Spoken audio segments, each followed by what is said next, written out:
নমস্কার, এরূপ চর্চায় সকলকে স্বাগত। আমরা জানি যে ইলেকশন কমিশন সিদ্ধান্ত নিয়েছে কোনো কন্ট্রাকচুয়াল কর্মীকে বা শিক্ষককে ইলেকশন সংক্রান্ত কোনো কাজে নেওয়া যাবে না, অর্থাৎ ভোট গ্রহণের কাজে নেওয়া যাবে না। সেই মতো পার্শ্ব শিক্ষকদের যাদের ইলেকশনের ডিউটি এসেছিল তাদের জানিয়ে দেওয়া হয়েছে তাদের ডিউটি দেওয়ার প্রয়োজন নেই। তো যাই হোক, পার্শ্ব শিক্ষকদের কিন্তু চুক্তিভিত্তিক বা কন্ট্রাকচুয়াল শিক্ষক হিসেবে দেখা হচ্ছে, কিন্তু এসএসকে এমএসকে টিচারদের এরকম কিন্তু দেখা হচ্ছে না। কারণ এসএসকে এমএসকে টিচারদের ডিউটি দিতে বলা হচ্ছে এবং অনেকেরই ট্রেনিং এসেছে, অনেকে ট্রেনিং নিয়েছেনও। আর সেই কারণেই প্রশ্নটা উঠছে যে এসএসকে এমএসকে টিচাররা চুক্তিভিত্তিক নাকি পার্মানেন্ট। যেহেতু ইলেকশনের কাজে পার্মানেন্ট কর্মচারী বা শিক্ষক, সেটি রাজ্য সরকারের হোক বা কেন্দ্রীয় সরকারের হোক, তাদেরকেই নেওয়া হবে, তাহলে এসএসকে এমএসকে শিক্ষা দপ্তরের অধীনে যারা রয়েছেন তারা চুক্তিভিত্তিক নাকি পার্মানেন্ট শিক্ষক, সেটি বা সেই প্রশ্নটি কিন্তু জেগে উঠেছে।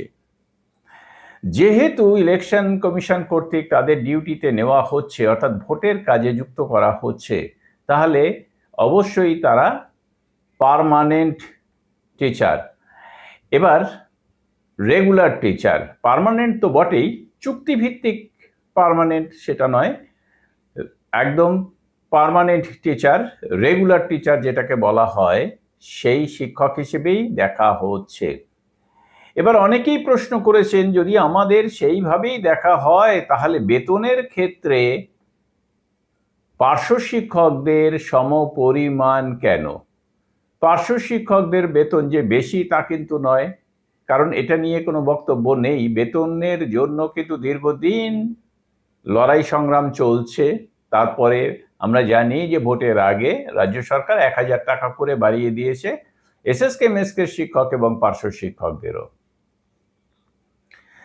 তাহলে বেতনের কিন্তু একই রকম রয়েছে, যেহেতু চুক্তিভিত্তিক শিক্ষকদের যা বেতন সেটাই। তাহলে এসএসকে এমএসকে চুক্তিভিত্তিক শিক্ষক না পার্মানেন্ট শিক্ষক, সেই নিয়ে কিন্তু যেই ধোঁয়াশা দেখা দিয়েছে তারই পরিপ্রেক্ষিতেই কিন্তু এই কথাটি উঠেছে। তো আমরা জানি যে এসএসকে এমএসকে শিক্ষকদের কিন্তু অটো রিনিউয়াল, সেই যে প্রথম চুক্তি করা হয়েছে সেই চুক্তিরই অটো রিনিউয়াল চলছে। তাহলে তারা পার্মানেন্ট নয় এবং তারা কোনো ডিএ পায় না, ফলে তাদের কোনো বেতন কাঠামো নেই। তাহলে কি করে তারা পার্মানেন্ট হলো?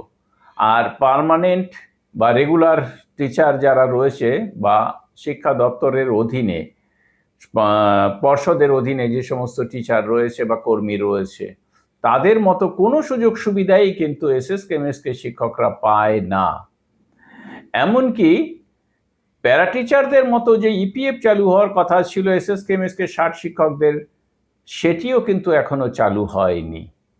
এবং তাতেই প্রশ্ন উঠেছে যে ইলেকশন কমিশনের কাছে যদি এসএসকে এমএসকে টিচারদের স্ট্যাটাস থেকে থাকে পূর্ণাঙ্গ শিক্ষক হিসেবে, তাহলে বেতনের ক্ষেত্রে এই এত ফারাক কেন? যাই হোক, এই প্রশ্নটি কেউ কেউ করেছেন বলেই আমি আপনাদের সামনে তুলে ধরলাম।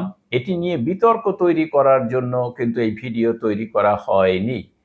কেননা এসএসকে এমএসকে শিক্ষকদের যদি ভালো লেগে থাকে ডিউটি করতে, তাহলে অবশ্যই তারা ডিউটি করবেন, এই নিয়ে কিন্তু কোনো বক্তব্য নেই। যদি কারোর মনে হয়ে থাকে না আমি ডিউটিতে যেতে চাই না, তাহলে এই কথাটি কিন্তু উঠতে পারে। আমি এই জন্যই এই ভিডিওটি করলাম। এটির নিয়ে বিতর্ক তৈরি করার জন্য কিন্তু এটি নয়। যাই হোক, আগামী ভোট সুষ্ঠুভাবে কাটুক, সকলকে সেই আগাম শুভেচ্ছা জানিয়ে শেষ করছি। ভালো থাকবেন, সুস্থ থাকবেন।